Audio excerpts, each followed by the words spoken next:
out will prevent mosquitoes from breeding. And we know that all it takes is a tablespoon of water for mosquitoes to lay their eggs. And so we share these important reminders to help the public be aware of how to prevent mosquito and other vector-borne illnesses. And with that, I will turn it over to Dr. Max Vigilant, who is the director of our Mosquito Vector Control Division. Thank you, Director Robinson. Good morning, everybody. Good morning, everyone out there. We have this opportunity to speak to you today about the kickoff of our mosquito season. We take this opportunity because we have seen the changes that's happening in the environment over the period of time, over the last couple of years for that matter. And it's no exception this year. We had hot summers, hot weather in February. We're looking at March temperatures of 80 degrees, and we're into April, and the temperature numbers are higher. Our number of mosquitoes collected from Culex quinquefasciatus, that is the mosquito that spread West Nile virus, the numbers are increasing on a daily basis, so we are seeing what's happening. So the season's upon us in Harris County. We have the environmental conditions conducive for breeding mosquitoes and for the spread of disease. So, what do we do about a mosquito control division? We do a year-round testing, collecting mosquitoes and sampling and for West Nile virus, dengue, chikungunya, Zika, St. Louis encephalitis. We conduct surveillance all over Harris County, the 17,000 square miles of Harris County. We conduct surveillance 52 weeks a year, and our aim is to protect the residents of Harris County. One of our key processes, we are the only mosquito control program in the state of Texas that does everything in-house. We do our collections, we do our sampling, we do our testing.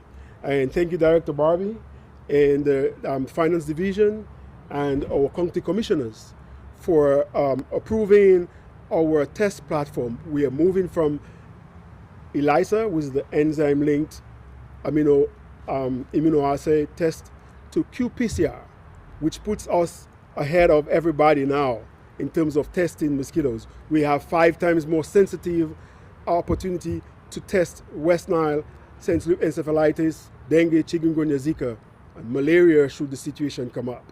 So we are in a comfortable position for protecting the residents of Harris County. So when we detect samples, positive viral samples, positive mosquito samples in the environment, we activate our control measures, and we have our spray trucks. And it's not just a spray truck, it's more than just a spray truck. But that's at the time our spray trucks go out in the environment, and we treat only for disease in situation where we detect disease in the environment. So for instance, in 2023, we had only 50 positive confirmed mosquito pools. That's 1 to 50 mosquitoes in a vial, and we test them in a virology lab. In 2022, we had 44. In 23, we also had 1 St. Louis encephalitis. But in 2021, we had 326 positive pools. Now, from what observance in our historical data, we usually have a 2-year pattern of lows, and then we have the 3rd year of a high. So 2021 was the high, 2022 and 2023 was a low. We're expecting 2024 to be that high. So it usually fluctuates in West Nile virus in Harris County. So, but what we know is with the blessings of management, we are ready, and mosquito control staff are ready to take on the challenge to protect you, the residents of Harris County. But how can you help us help you? One of the programs we have from our educational standpoint is to follow our 3 T's. And that means we toss them out, we tip them out, and we take action. So we take action because we tip out all the containers that can store water and carry and breed mosquitoes.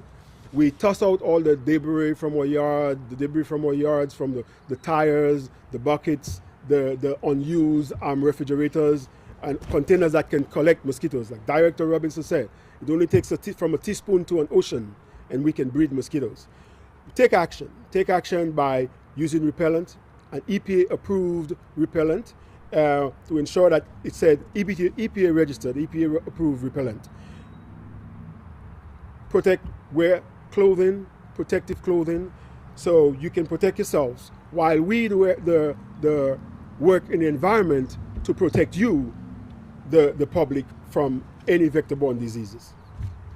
So together we can do this and protect the residents of Harris County on a yearly basis.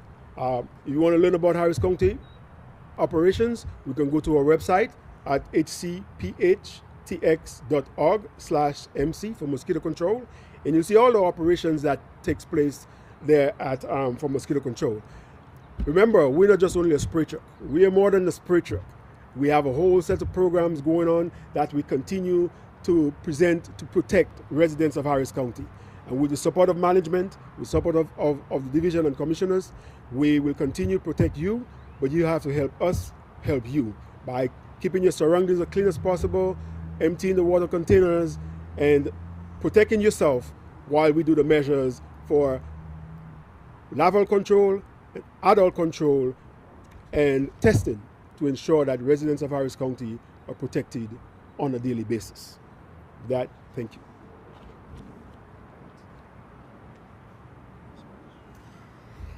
Buenos días.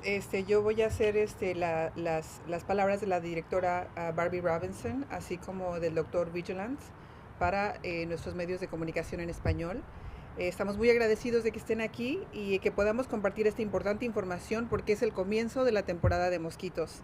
A medida que se acerca el año escolar, el verano está a la vuelta de la esquina y sabemos que las personas pasan más tiempo al aire libre, por lo cual les pedimos que estemos atentos a esto porque nuestra región es propensa a huracanes, a tormentas tropicales y así como condiciones en este clima cálido, que son estas condiciones perfectas que aumentan las poblaciones de mosquitos, lo cual representa un mayor riesgo de contraer enfermedades transmitidas por mosquitos, tanto a humanos como animales.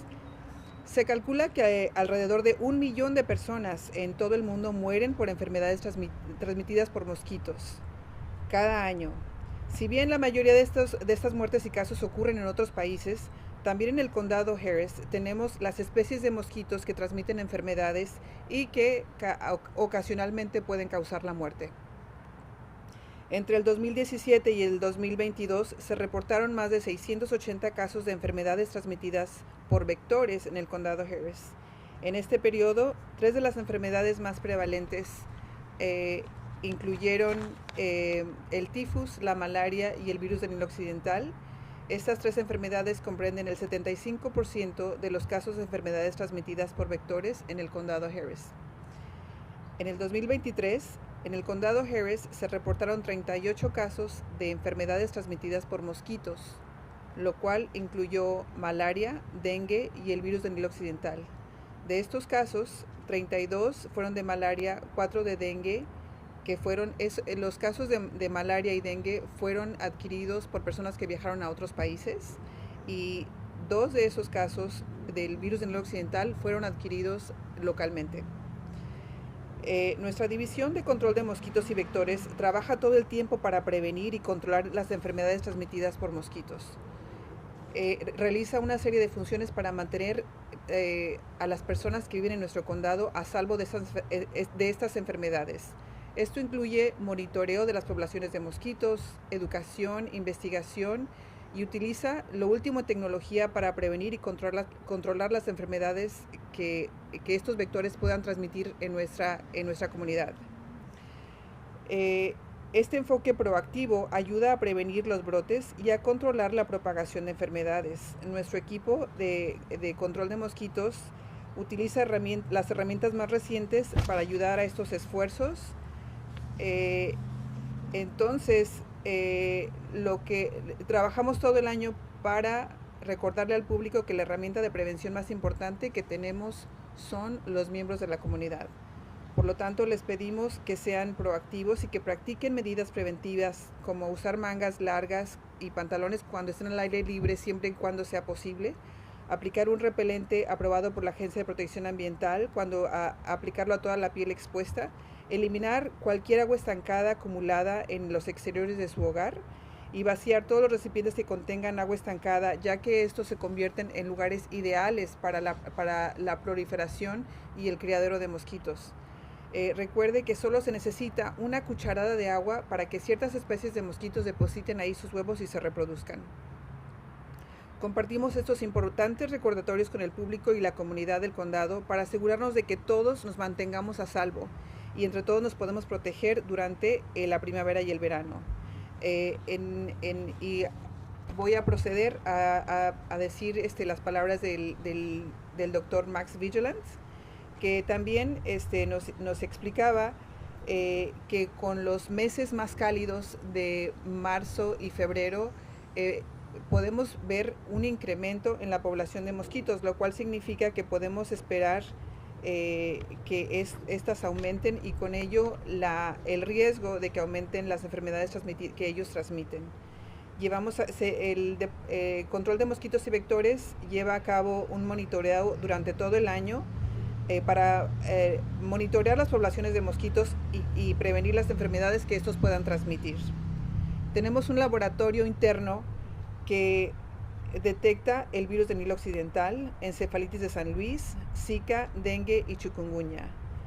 Aunque el virus del Nilo Occidental es la enfermedad mayormente transmitida por mosquitos en nuestra área, tenemos una nueva plataforma llamada QPRC, mediante la cual podemos recibir resultados más rápidamente en un plazo de 6 a 8 horas y somos el único departamento de control de mosquitos en el estado que logra hacer esto de forma interna. Cuando detectamos muestras positivas, nos enfocamos en esa área con programas efectivos de fumigación y tratamiento en las áreas afectadas. Afortunadamente, en lo que va de este año no se ha detectado ninguna muestra positiva de mosquitos en el departamento, lo cual las cosas pueden cambiar drásticamente a medida que entramos en los meses calurosos y húmedos de este verano.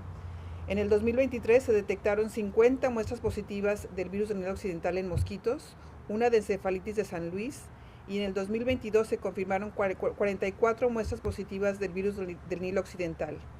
Estos números, aunque sean relativamente bajos, durante el año anterior, en el 2021, se detectaron 326 muestras positivas en aves y mosquitos, lo cual es un número mucho mayor. Y lo que explicaba el doctor Vigilant es que ha visto un patrón de conducta en las poblaciones de mosquitos que son 2 años de poblaciones menores o muestras positivas y un aumento al tercer año. Y esto es durante el 2024 se espera que tengamos un mayor aumento en las muestras positivas de virus del Nilo Occidental en aves y mosquitos.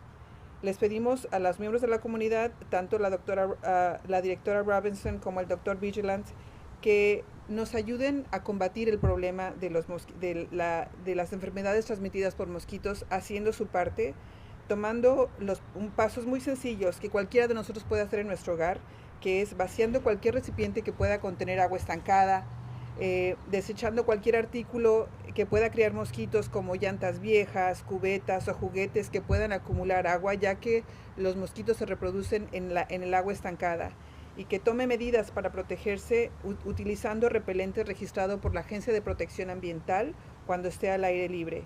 Seguir estos pasos nos puede ayudar a que juntos nos podamos proteger tanto a sus familias como a sus seres queridos, y al trabajar juntos podemos minimizar el riesgo de contraer las enfermedades que los mosquitos transmiten. Muchas gracias. We'll take any questions that you may have. Any questions? So do we expect this summer to be a lot more active with mosquitoes? I'll let Dr. Max answer that.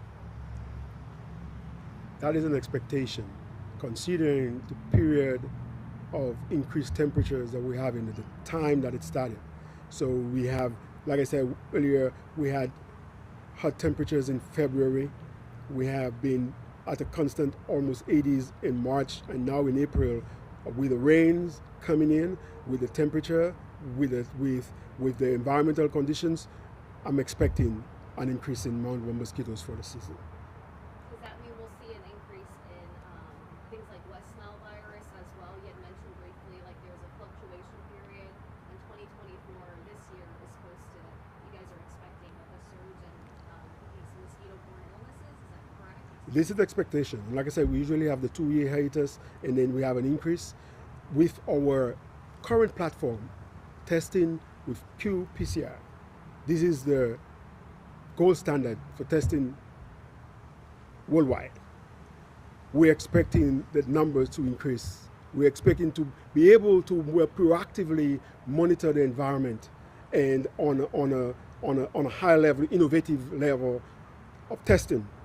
And we should see more positives with that platform compared to the days before. Two more questions. Have any of the samples come back positive with West Nile or any of these diseases that you guys normally check for at this time? Not at this time. We usually start seeing positive mosquito samples around week 23, which is around middle of May to June. And we start seeing that period, we start seeing that change.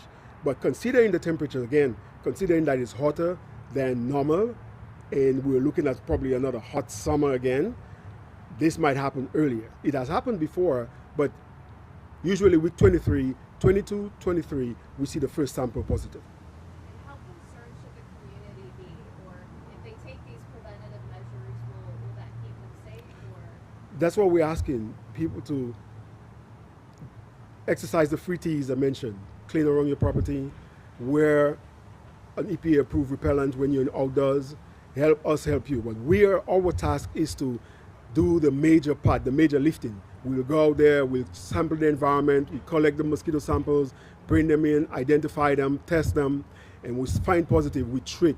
And we treat on a nightly basis. So, but we only spray. What people say, I explain spraying. We only do that when we have a positive sample in the area. So we treat the positive area and surrounding areas when we do that, and we can protect the public. We have been protecting the public for 60 years, 58 years, and we haven't had many cases. So Harris County did an excellent job in protecting residents of Harris County from vector-borne, mosquito-borne diseases.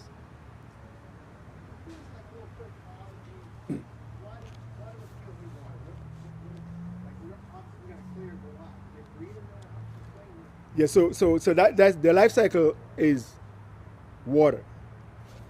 3 sections of the life cycle they use water. The last part is when they buzz around and come bite somebody else and collect a blood sample, or they do fruits. So we have the egg stage, the larval stage, and the pupa stage will exist in water. Without water, there's nothing. The adult stage is on land. So collecting water in the property and having water around your homes, you likely will breed mosquitoes. What we are responsible for, we can take care of the open environment. We can do the drains, the pools, or collect the tires. And people to pay attention to how they dispose of their waste also. If you want to just dispose your waste all willy-nilly somewhere, guess what? It's going to collect water. An old refrigerator, a can, a bucket, a tire is going to collect water, and it's going to breed mosquitoes. And if we don't find it, if our inspectors don't find it during the inspections, during the rounds of surveillance, then we have more mosquitoes in the environment. Any other questions? Okay. Can you explain that it has to be stagnant water, and also it's a disease from the birds? We have a collection of birds from fishing. Okay. So let me add something to our process. So remember I said mosquito control is not just a spray truck.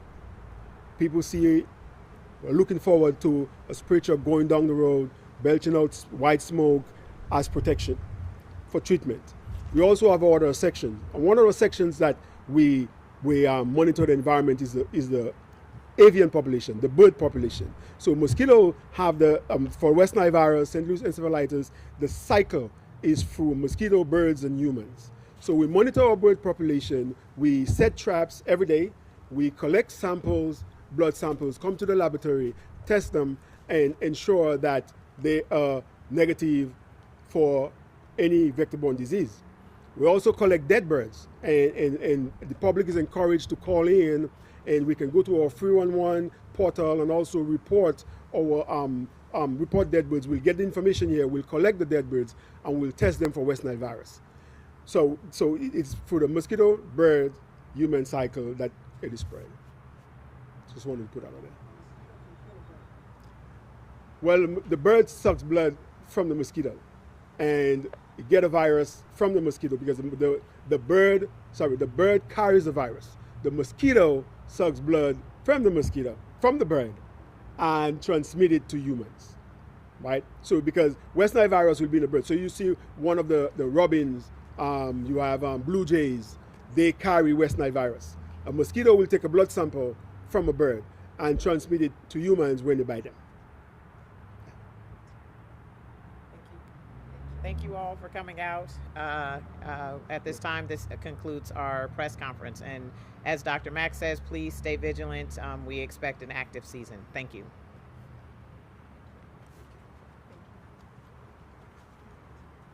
We are going to do, there's props that we have here on some of the common things that collect water and are breed mosquitoes.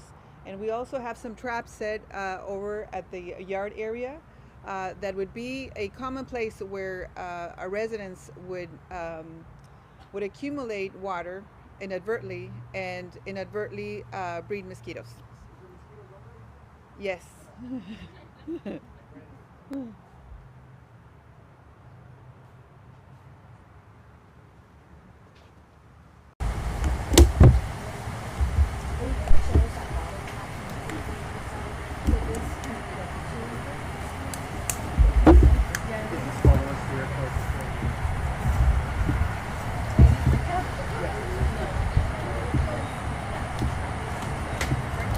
So we have the backyard over here.